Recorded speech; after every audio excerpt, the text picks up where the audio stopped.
Yo bro, duduk dulu santai sambil tarik napas dalam. Obrolan kita ini panas kayak cabai rawit. Kita ngobrolin drama politik Gerindra yang lagi heboh. DPC di mana-mana tolak mentah-mentah Budi Ari Setiadi yang mau nyemplung jadi kader Gerindra.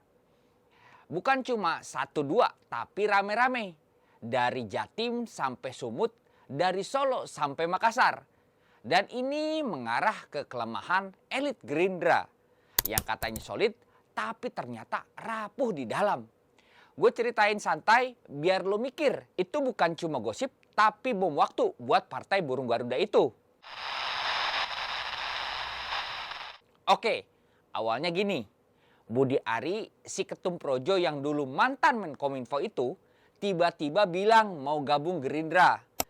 Yang pasti begini, kami akan mendukung partai yang dipimpin oleh Presiden Prabowo. Pasti Gerindra lah. Katanya ini undangan langsung dari Pak Prabowo. Biar barisan pemerintahan makin kuat. Wah, kedengerannya sih mulia ya. Tapi tunggu dulu bro. Begitu kabar menyebar, DPC Gerindra di seluruh negeri langsung ngamuk. Mulai dari Bangkalan, Jatim, mereka bilang, rekam jejak Budi Ari nggak konsisten. Partai kita bukan tempat singgah buat yang lagi cari suaka politik. Lalu Solo ikut. Track recordnya mengkhawatirkan.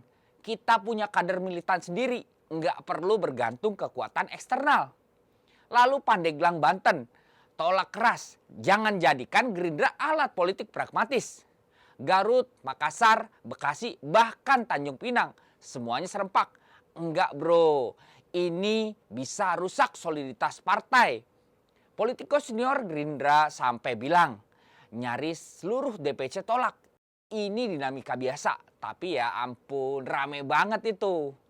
Prabowo katanya udah denger, tapi DPP masih bingung. Dasko bilang, biasa aja, politik kan gitu. Tapi netizen heboh. Ini kuda Troya Jokowi nih, mau infiltrasi Gerindra. Nah, kenapa DPC ini berani berontak? Karena mereka capek sama elit pusat yang katanya pro rakyat tapi aslinya pragmatis abis.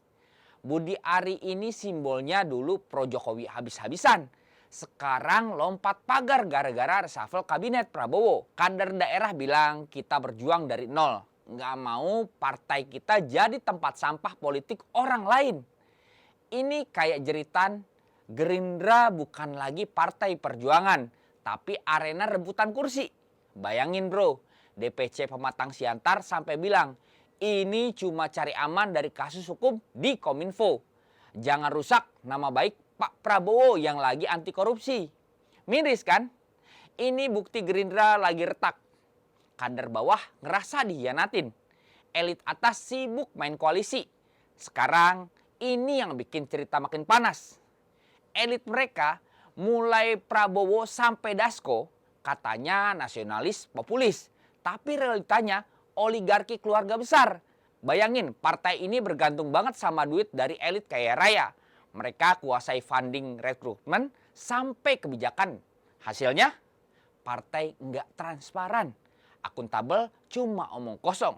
Kader bawah cuma pion, nggak punya suara beneran. Ini kelemahan fatal. Elit sibuk oligarki bikin partai rapuh dari dalam. Lihat aja, pasca Pilpres 2024, Gerindra memang menang besar. Tapi sekarang, friksi internal meledak gara-gara satu orang kayak Budi Ari. Pengamat bilang ini fenomena pertama, kader tolak rekrutan elit. Elit Gerindra lemah di situ. Mereka jago memobilisasi massa, tapi gagal jaga soliditas. Konflik kepentingan antara elit, ambisi pribadi, semua numpuk. Dan yang paling nyesek, mereka katanya anti imperialisme, tapi elitnya malah nyemplung ke bisnis baru batubara. Sampai pengaruh kebijakan luar negeri. Menurut gue, kalau elit Gerindra nggak benahin ini, partai mereka bakal kayak Golkar dulu. Besar di luar, busuk di dalam. Rakyat kecil yang rugi bro. Mereka janji perubahan, tapi malah jadi kartel kekuasaan.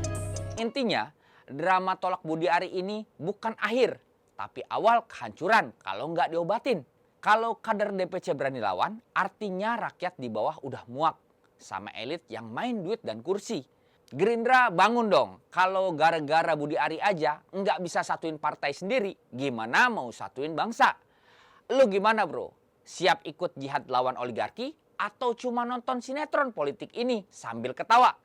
Tunggu obrolan lebih lanjut. Share pendapat lu ya.